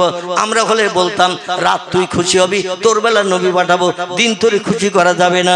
আবার আপনি হয়তো মনে করতাম দিন তোর বেলা নবী পাঠাবো, রাতের বেলা পাঠাবো না, রাত অখুশি হয় হোক। আল্লাহ বলেন দুইজন যখন দাবি করেছে দুইজনকে খুশি করব। আমার নবীর আগমন হচ্ছে, আমি কাউকে অখুশি করব না। তার কারণ হলো মক্কা নগরীতে নবীর আগমনের সময় তিনজন নারী চোখের পানিতে বুক ভাসিয়ে কাঁদছিলেন। কজন? তিনজন নারী। সিরাত ইবনে হিশাম আসাহুস সিয়ার, বিশ্ব নবীর জীবনের গ্রন্থ, বিখ্যাত বিখ্যাত কিতাবে লিপিবদ্ধ। তত্ত্ব শুনলে তাজ্জব হয়ে যাবেন। রাত গভীর হয়ে গেছে, আমি শুধু একটু সূত্র দিলাম। তিনজন নারী চোখের পানিতে বুক ভাসাচ্ছেন মক্কা নগরীতে। চোখের পানি মোচনের কেউ নাই। আল্লাহ বললেন ধৈর্য ধর, ফাসবরুন জামিলুন, ধৈর্য ধর, অপেক্ষা কর, উত্তম পুরস্কার পাবি, মুখে হাসি ফুটবে। ধৈর্য ধরতে হবে। তিনজন নারী ধৈর্য ধরেছিলেন। এদের নাম কটা কি বলবো? তাদের ধৈর্য ধরার কারণ বলতে যাব না, বলতে গেলে সময় আরো 1.5 ঘন্টা লাগবে। তিনজনের আধা ঘন্টা করি, এটা বলবো, শুধু নাম কটা বলি। একজন নারী মক্কা নগরীতে নবীর আগমনের আগ পর্যন্ত কাঁদছেন। ইনি হলেন আবু লাহাবের বাড়ির চাকরানী, নাম হলো তার সৌবিয়া। কি নাম বললাম? সৌবিয়া। সৌবিয়া কারণ আবু লাহাবের বাড়ির চাকরানী কাজকর্ম করতে যে ভুল হয় না? হয় না? কাজ করতে গেলে ভুল হয়।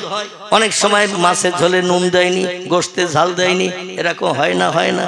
দুশ্চিন্তায় কাজ করলে অনেক সময় কাজের ভুল হয়। আরে ভুল হয়ে গেলে, আবু লাহাবের স্ত্রীর নাম ছিল উম্মে জামিলা। সূরা লাহাবের ভিতরে এসেছে, লম্বা ঘটনা, তাফসীরে কিতাব পড়ে নেবেন। এনার নাম ছিল উম্মে জামিলা। আর যেই কাজের ভুল হতো, আর একটা বেতের চাবুক ছিল তার বাড়ি, একা সপাত করে মারতো, পিঠের চামড়া উঠে যেয়ে দরদর করে রক্ত ঝরতো। আর সবই আল্লাহর কাছে চোখের পানি ফেলে কাঁদতো আর বলতো আল্লাহ, ও আল্লাহ, এই জল্লাদ নারীর হাত থেকে কবে রেহাই পাবো? ও আল্লাহ, এই নিষ্ঠুর অত্যাচারিণী নারীর হাত থেকে কবে রেহাই পাবো? আর তো পারি না। একটু আধা কাজের ভুল হয়ে গেলে, কথার ভুল হয়ে গেলে সঙ্গে সঙ্গে শুধু চাবুক খেতে হয়। সারা পিঠটা আমার দগদগে ঘা হয়ে গেছে, রক্ত ঝরে ঝরে আমার দেহটা লাল হয়ে গেছে। আল্লাহ, ব্যথা দরদে শুতেও পারি না। আল্লাহ বলে অপেক্ষা কর, নবী যেদিন জন্ম নেবে সেদিন তোর মুখে হাসি ফুটাবো। একটু জোরে বলুন। আরেকজন নারী কাঁদছেন, তিনি হলেন খোয়াইলেদ দুহিতা। চোখের পানিতে বুক ভাসিয়ে কাঁদছেন। চোখের পানি মোচনের মক্কা নগরীতে কেউ নাই। আল্লাহ বলেন যার কেউ নাই আমি তার আছি। এ খয়ালের দুহিতা, নাম কি বলুন তো তার? আজকে তাবারুক আপনাদের হবে না কারো, শুধু শুনবেন, একটা নাম বলবেন না। বাবার নাম ছিল খয়ালেদ, তার কন্যার নাম খাদিজা। কি নাম? খাদিজাতুল কুবরা। এনার পিতার নাম ছিল খয়ালেদ, ওয়ারকা বিন নওফল ছিল তার চাচা। এই খয়ালেদের মেয়ে দুইবার বিয়ে হওয়ার পরে আল্লাহ তার স্বামী দুটোরে বিদায় করে দিলেন। খুব সংক্ষেপ, আল্লাহ তার স্বামী দুটোরে বিদায় করলেন। আবুল আস নামের এক স্বামী, আতিক নামের এক স্বামী। বিয়ের পরপরই কিছুদিন যেতে না যেতে যুবক ছেলে, সুপুরুষ, রোগ বেমারি কিচ্ছু নাই, হঠাৎ মৃত্যুবরণ। আমরা এখন বলি স্ট্রোক হয়েছিল চাচার ভাইয়ের, যেই পড়িয়েছে সেই মরিয়েছে, এই বলি না মাঝে মাঝে।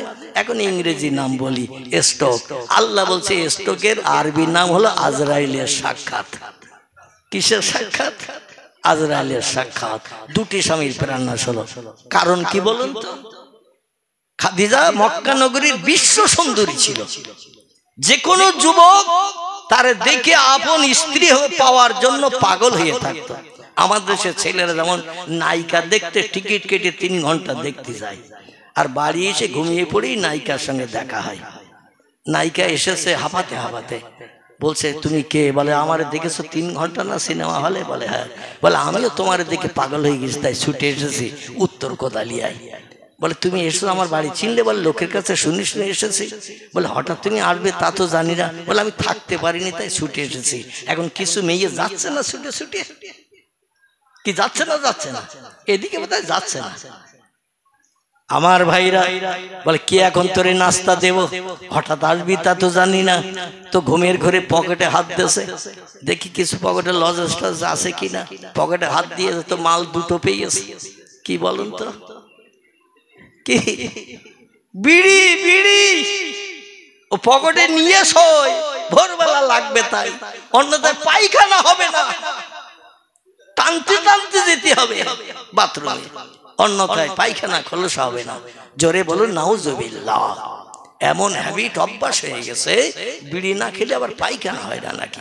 তো বিড়ি বার করতেছে, আবার এইটা তার টান। শাকসুরে বাজার থেকে মিষ্টি টিষ্টি আনি। ও বলছে শুকনো মাল চলবে না। এ বলে আপাতত এই ছাড়া কিছু নাই, না খেলে হবে না। আমি তো যাচ্ছি শাকসুরে বাজার, বিড়িটা টান তারে। হঠাৎ হাতাহাতি করে ঠেলাঠেলি করতে যাই ঘুম ভেঙে গেছে। আর ঘুম যেই ভেঙে গেছে দেখে সেরা সেটাই মিন্টু একাই শুয়ে দিয়েছে।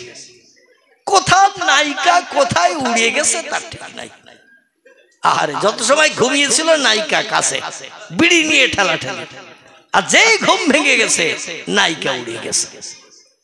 খাদিজারে পাওয়ার জন্য মক্কার যুবকেরা ওই রকম পাগল ছিল। আমার স্ত্রী কবে হবে, পাগল ছিল মক্কা যুবকেরা। কিন্তু দুটি বিয়ে দিল খয়ালেদ, দুটি স্বামীর মরণ হলো। কারণ কি বলুন তো?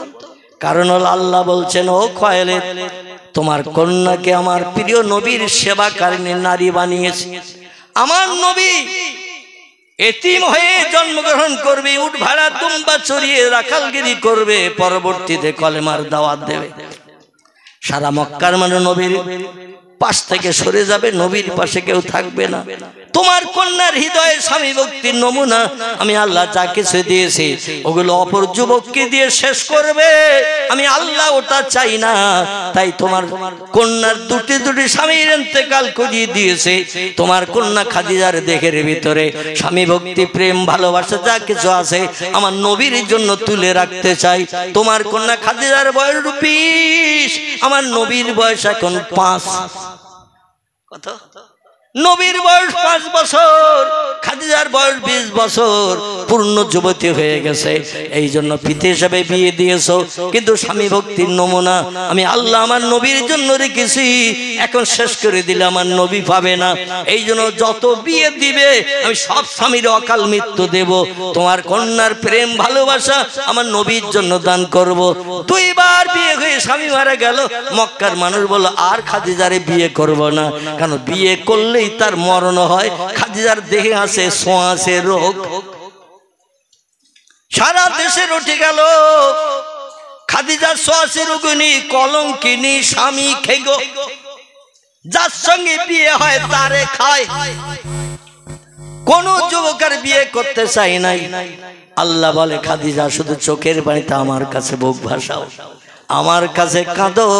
ফালিয়াদহাকু কালিলাউ ওয়ালিয়াবকু কাসীরা। দুনিয়া হাসির জায়গা নয়, দুনিয়া হলো কান্নার জায়গা। একটু কাঁদো রাতের গভীরে। চোখের পানি আমি আল্লাহ ভালোবাসি। একদিন চোখের পানি মর্যাদা দিই মরণের দিন পর্যন্ত তোমার মুখে হাসি ফুটিয়ে রাখবো আমি আল্লাহ।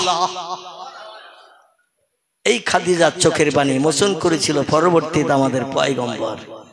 নবীর জন্ম হলো পয়গম্বরের মাধ্যম দিয়ে খাদিজার চোখের পানি মোচনের নমুনা তৈরি হলো। আর একজন নারী মক্কা নগরীতে কাঁদছিলেন, সেটা আজকে আর বলবো না, অন্যদিন চারি চোখের মিলন হয়ে বলবো। আমি যেটা বলতে চাচ্ছি, পয়গম্বরের আগমন আর আমাদের আগমন কি সমান?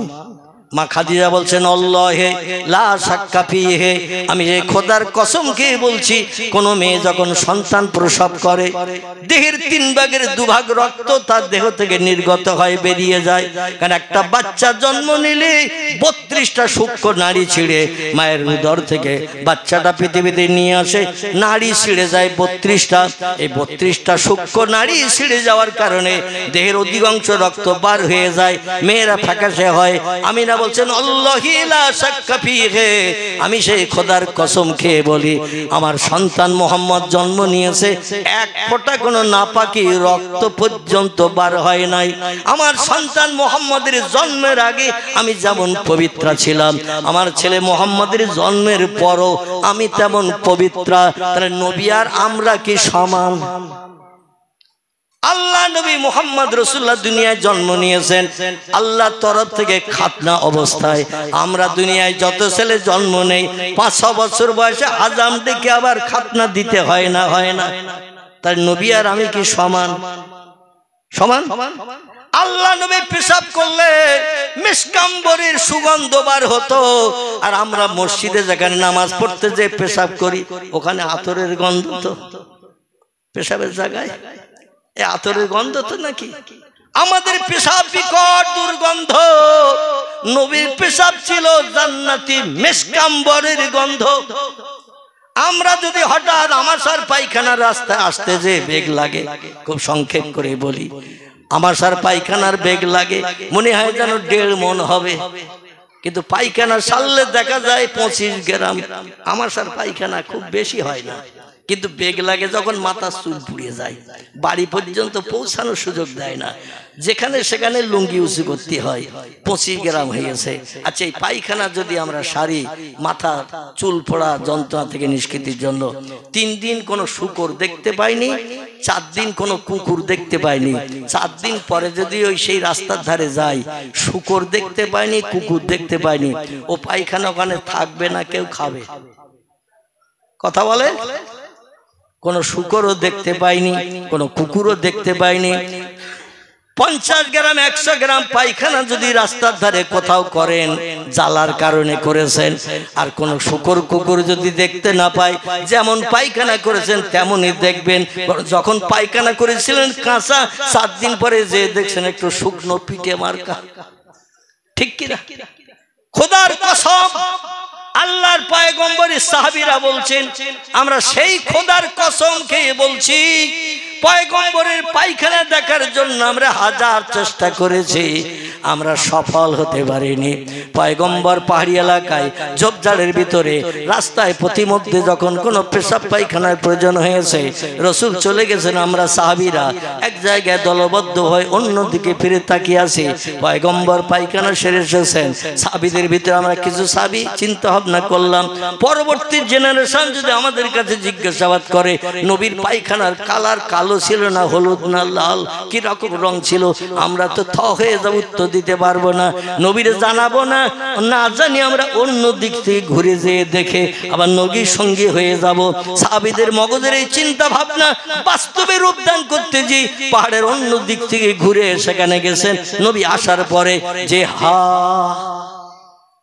আল্লাহে লা শাক্কা ফিহে, যেখানে পয়গম্বর পায়খানা করেছেন সেখানে যেয়ে দেখে শুধু জমিন, এক ফোঁটা পায়খানার লেশ মাত্র নাই। জমিন বলে আল্লাহ আমার একটু জবান খুলে দিন, হা করে তোমার পয়গম্বরের পায়খানা একটু গিলে খেয়ে কলিজা ঠান্ডা করে নি। জোরে বলুন একটু সুবহানাল্লাহ। নবীর পায়খানা দেখার সুযোগ কোন সাহাবী হাজার চেষ্টা করে পায়নি।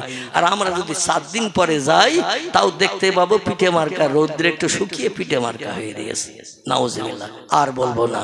সেই পয়গম্বরের জন্মদিন সবিয়াকে আজাদি করে দিল আবুল আহাব। আবুল আহাব বলল আজকের কেউ মক্কার খবর রাখে না, আর তুই আমারে বলি দিলি যে আমার মরা ভাইয়ের একটা ছেলে হয়েছে, নাম তার মুহাম্মদ, আমাদের গোত্রে আর কারো ছেলে হয়নি। আর গণকদের ডেকে নিয়ে আমি গেলাম, দেখালাম, দেখে তারাও খুশি হলো, আমিও খুশি হলাম, তোরে কিছু তোহবা দেই, গিফট দেই।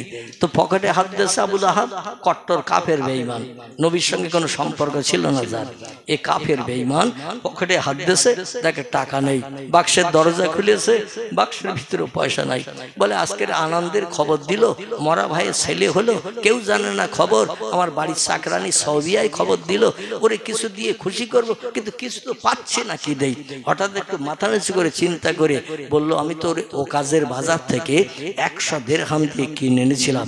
দিরহাম মানে আরবের টাকা, 1 টাকা, আমরা যেমন বলি ইংরেজিতে রুপিস বলি, ওই রকম 1 দিরহাম 1 টাকা।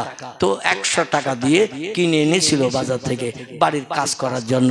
তো বলো ওই টাকার মায়াটা ছেড়ে ওরে আজকের মুক্তি দেই, এত সুন্দর খবর দিল আর ওরে কিছু দেব না, এটা হতে পারে না। তো এই আঙুলটা লম্বা করে বলো যা, আমার বোর হুকুম শুনতে হবে না, চাবুকার খেতে হবে না, জমজম কূপ থেকে পানি আনতে হবে না, ঘরের সামনে ঝাড়ঝুট দিতে হবে না, রান্না করে দিতে হবে না, জামা কাপড় পরিষ্কার করতে হবে না, তো যেখানে মন চায় সেখানে যা।